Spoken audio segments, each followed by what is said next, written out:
The wind stirred before the sun did dry, whispering, rushing through brittle fence posts like a ghost too tired to haunt. The ranch sat on the far edge of the desert, where men either came to start over or to disappear. And Elias Hart had done a bit of both. He stood in the doorway of the bunkhouse, coffee in a battered tin mug, watching nothing in particular.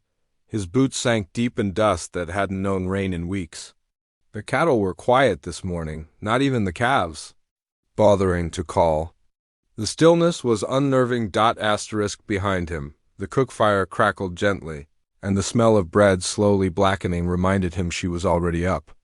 Mara Bell, she moved around the kitchen like she'd done it all her life, yet flinched every time a cupboard creaked.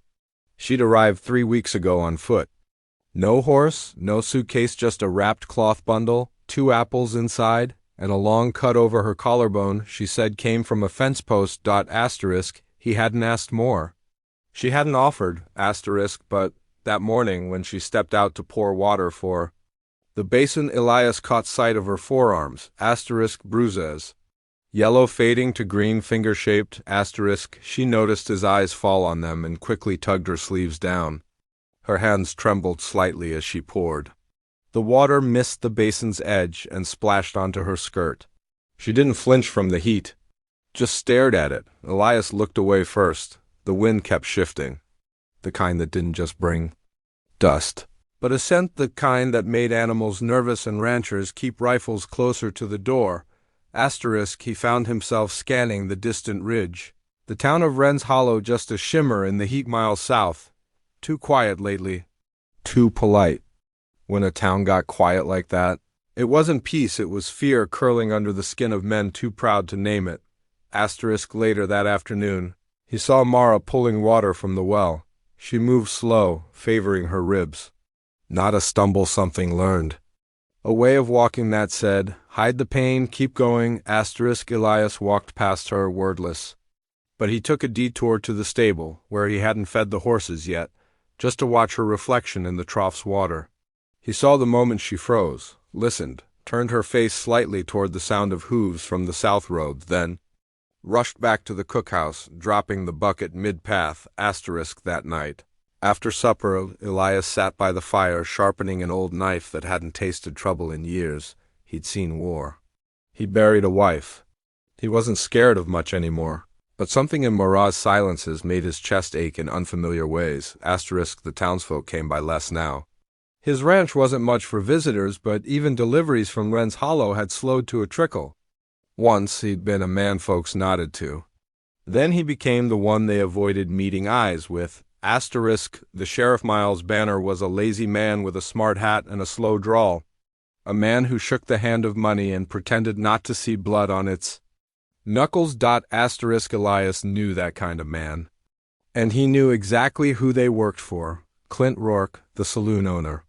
Rich, smug, always wore black like he wanted to be mistaken for grief. Owned half the south side of town. Owned men, too, especially the kind with badges and no backbone. 3 days before Mara arrived, Rourke's second wife vanished. No missing posters. No posse, just a whisper passed like dust between cattlemen. She left, ran off, maybe with a drifter.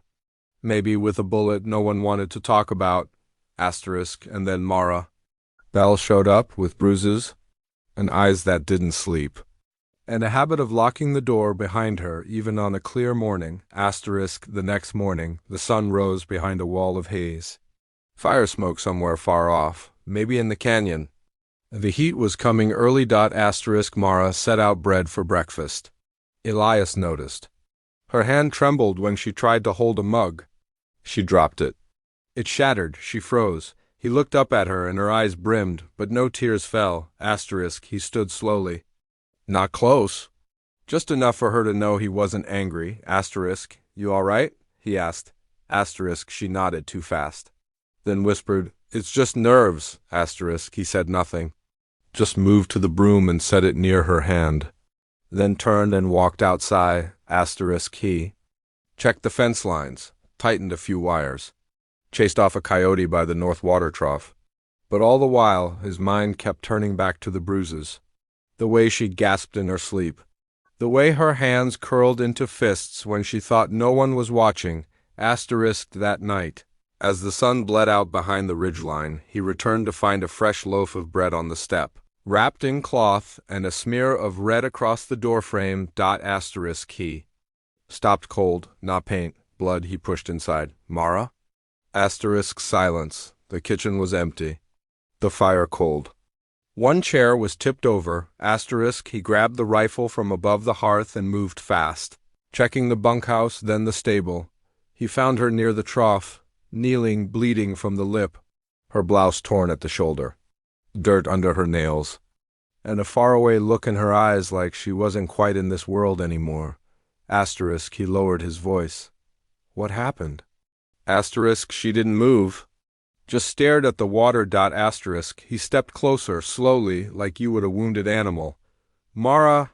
Asterisk her head turned slightly, just enough for him to see the tear tracking through the dust on her cheek. Asterisk he said, I belong in the dirt. Elias didn't ask who. He didn't need to. Asterisk she tried to stand, stumbled. He caught her without thinking, but she flinched so violently his hand recoiled like it touched flame. Asterisk I'm not here to hurt you, he said, not as comfort. As fact. Asterisk she nodded slowly. You should send me away. Asterisk he stared at her a long while, then said no. Asterisk behind them, thunder grumbled in the far hills. Distant, but moving closer. Asterisk he helped. Asterisk the saloon doors didn't creak. They sighed like the whole building was tired of the men who passed through it. Inside, oil lamps fought against the dust in the air, glowing like memory.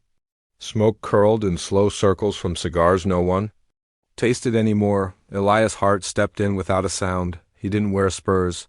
His boots were worn flat, solace stitched twice over with thread Mara had found in the cupboard. He looked like a man searching for fence wire or molasses, not answers. But the room shifted anyway. Cards paused mid-play. Whiskey froze at lips. Asterisk at the end of the bar, Clint Rourke leaned forward, hand cupped near a glass he hadn't touched. His vest was pressed. His face well-fed, sunburned, and smug. Asterisk rancher, he muttered. Not looking up. Asterisk Elias moved to the bar, set his coin down. Need flour, sugar, and a name. Clint's eyes lifted slowly. Don't remember offering any. Asterisk Elias didn't blink. She didn't belong to you. Asterisk a hush fell over the room. Even the piano stopped its broken wheeze. One of Clint's men, wide-faced, sweat-slicked, muttered something and stood. Hand near his side, Clint waved him off. She's a cook, Clint said. Not your problem. She left with something of mine. Asterisk Elias leaned in, voice flat as canyon stone. Like what? Asterisk Clint smiled without warmth. My name? Asterisk he turned, whistled low. A pair of boots thudded from the hallway behind the bar. Sheriff Cady stepped out. Not in uniform, just shirt-sleeved, thumb hooked in his belt. Asterisk Elias. The sheriff said, voice cautious. Ain't your fight. Asterisk Elias nodded as if he'd heard a weather report. Didn't say it was. Asterisk but when he left, the saloon stayed quiet too long. That was the first sign. The silence of men who knew what wasn't being said. Asterisk back at the ranch. Mara was hanging linens on a crooked line, her sleeves rolled up. Her arms bore new marks. Not fresh, not old either. Faded blue shifting toward green. She worked like a woman not hoping to be seen. Asterisk you ever tell someone, Elias said, watching the wind tug at a sheet, and they look right past it? Asterisk Mara's hands paused. She didn't turn. Asterisk I told a priest once, she said. He said I must have provoked it. Asterisk the wind pulled the sheet from her hand. It drifted down like a flag surrendering. Asterisk Elias picked it up, folded it neatly. He say anything after that? Asterisk he prayed for Clint. Asterisk that night Mara made cornbread. It burned around the edges. She didn't cry. Just scraped the blackened crust off with a knife that shook in her hand. Elias said nothing, only took the pan and ate in silence. Asterisk later, as the oil lamp guttered low, she brought a box out from beneath her bed. Asterisk, didn't think to show you, she said, kneeling on the rug. Her hair was unbraided now, Loose and hanging like a curtain around her tired face, asterisk inside the box was a child's dress, pale yellow, sewn with tiny tulips along the hem, folded with care so precise it felt like grief.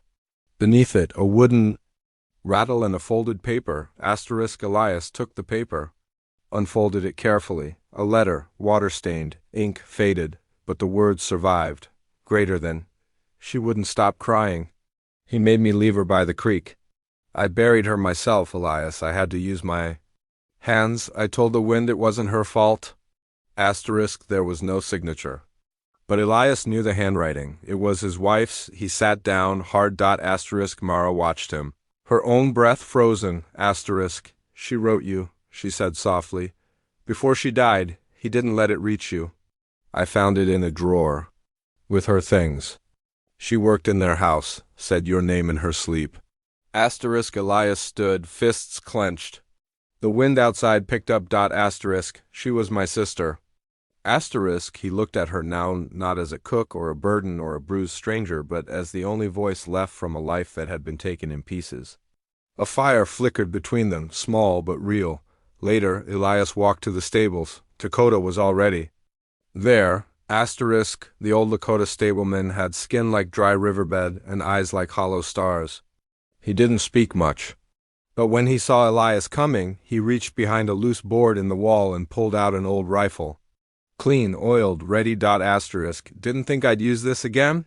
Elias muttered. Dakota said nothing. Instead he reached into his coat and pulled out a feather black with a single white tip. He handed it to Elias. Asterisk, what's it mean? Elias asked. Asterisk Dakota looked toward the east, where the moon was rising above the cottonwoods. Asterisk, she's worth the bullet. Asterisk, that night, as clouds rolled in heavy and low, Clint Rourke rode up the hill with 3 men. Asterisk Elias heard the hooves before he saw the glint of lanterns. Asterisk, he opened the front door. Rifle across his shoulder, breath calm. Asterisk, Clint dismounted slow, dust rising around him like smoke. Asterisk, you've got something of mine? Clint said. Elias didn't move. She ain't yours, he said. Ain't property, asterisk, she took from me. Asterisk, she left a grave behind. Asterisk, Clint's jaw tightened. This town works on rules. You break you bleed? Asterisk, Elias stepped forward. Then you better bring more men. Asterisk, Clint looked at him, long and quiet, then turned back to his horse. Before mounting, he glanced over his shoulder. Asterisk, she wish you hadn't tried. The wind howled through the hills as the lantern light disappeared into darkness. Inside, Mara sat in the kitchen, holding the baby shoe in both hands. Asterisk, he said it wasn't a child. Just a punishment. Elias knelt beside her, not touching, just near. She had a name, she said. Unia. He closed his eyes. I'll remember it. Asterisk, before dawn, Mara rose and walked to the barn alone. She dug with her hands under the trough in the cold earth until her nails broke. Then she placed the shoe beneath the soil and pressed her palm flat on top. Asterisk, a small gesture. A burial, a goodbye the world had denied her. Asterisk, Elias stood near the fence line, watching her through. The morning mist, the wind carried no sound, but something had changed. Tomorrow would not come quietly. The storm rolled in like a judgment. It wasn't just wine, it was something older, heavier, crawling down from the mountains with thunder in its lungs. The kind of storm that made men drink twice before sundown and horses bolt from shadow. Asterisk, at Elias Hart's ranch, the sky cracked open over dry earth, and silence held its breath. Asterisk Mara stood at the window of the cookhouse, arms crossed over her chest, watching the trees bow in the distance. She didn't speak. She hadn't all morning. Not since the knock came before dawn, one soft thud that turned her face pale and set her hands trembling again. She hadn't answered it. Elias had. No words were exchanged. Just a piece of paper shoved into his palm. No seal, just a single sentence scrawled in dark ink. Asterisk, tonight. She comes back or we come through? That was 6 hours ago. Now the sky turns charcoal and the wind peeled paint from the barn. Elias stood in the stable loft, loading rounds into a lever-action rifle that hadn't been fired in years. Dakota sat nearby, wrapping his bleeding arm in cloth. He'd been ambushed that morning at the north fence left with a gash near the elbow. But he hadn't cried out. Just walked back and handed Elias a horseshoe with fresh blood on it. Asterisk. They're testing, he'd said. Next time they don't wait. Asterisk. Elias finished the last round, snapped the chamber shut. Rain began to spit. Asterisk. He stepped down from the loft and looked out the open doors. The land had gone gray. Behind him, Dakota whispered something in Lakota, a prayer or a farewell. Elias wasn't sure. He didn't ask. Asterisk. Inside the house, Mara lit one last lantern. The glass shimmered in the dark as thunder cracked above. Her breath fogged the glass. Her face had changed. Not less afraid, just steadier. Like she'd made peace with something. Old. Asterisk. I should go, she said quietly when Elias came in. If I leave, they won't come for you. He looked at her, rain dripping from his hat. You think this is just about you? Her shoulders fell. I buried a child and lost my name. I thought I could disappear here. But even ghosts get dragged back. Elias stepped forward. You're not a ghost. You're a witness. Asterisk. She met his eyes then. Something fierce flickered between them. Not romance, something older. Respect, recognition. Asterisk. He turned. Opened the trapdoor to the root cellar. You stay down there, no matter what you hear. Asterisk. She didn't argue. Just walked past him, slow, and set the baby shoe on the cellar steps. She looked at it once, then climbed down. Rain fell harder. By nightfall, the storm broke open. Asterisk. 3 riders came through the gate. No words, no calls. Just hooves pounding mud and the sound of iron scraping from sheaths. Elias met them at the barn. Clint Rourke dismounted, coat whipping behind him. His face glistened with rain, eyes sharp. Asterisk. You get my note? Elias nodded. Then you know how this ends. Not yet, Elias said, voice low, behind Clint. The sheriff stepped from the trees, soaked, rifle lowered but ready. He looked at Elias like a man already rehearsing his excuse. Asterisk. She ran, Clint said. Took something. Lied to the law. Lied to me. She don't get to walk away from that. Asterisk. Elias didn't move. You lied first. Asterisk. Clint smiled. About what? Asterisk. My sister. You beat her till she couldn't walk. Said it was discipline. Said a child wasn't worth feeding. Asterisk. Clint laughed once. Your sister was weak. Just like the one you're hiding now. Elias fired. The crack split. The night. Asterisk. Clint dropped to one knee, screaming. Bullet through the boot. Ankle shattered. Asterisk. The others pulled rifles.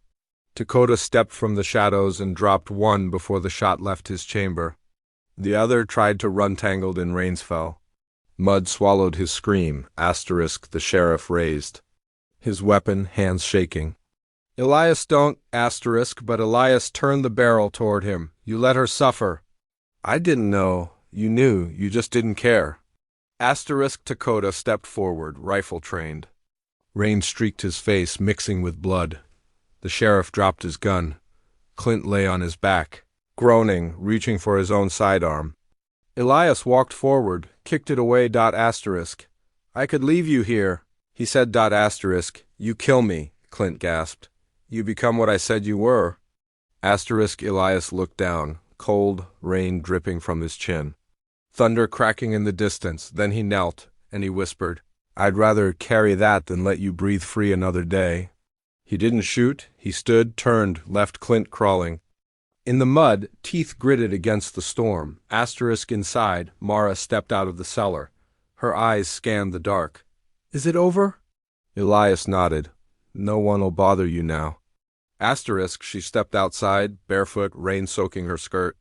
She didn't flinch. Asterisk. She walked to the barn, knelt near the place she'd buried the shoe, and lit a single match. She held it there, over the earth as it flickered, burned. Then went out in the wind. Asterisk. Dakota limped past her, hat pressed to his chest. He didn't speak. Just looked at the soil, then at her, and nodded once. Mara turned to Elias. I don't know what to do now. He looked at the empty land, wind sweeping the storm away. Neither do I. Asterisk. Days passed. Then weeks. Asterisk. Clint was found riding out of town in a wagon, legs splinted, pride shattered. No charges were filed? But no one poured him a drink again either. The town changed in small, quiet ways. Dakota died one night beneath the cottonwood tree, his rifle in his lap. Eyes to the stars, they'd buried him in the field he'd cleared. Himself? No preacher, just silence. And Mara took over the cookhouse in Wren's Hollow. Folks came more often. Not just for bread, but for the hush they felt around her. Like something sacred had happened and didn't need to be spoken. Elias stayed on the ranch. But one Sunday morning, when the sky was soft and pale and the wind had forgotten how to bite, he rode into town. He didn't bring flowers. He brought a carved wooden cradle tucked under one arm, and Mara smiled when she saw it.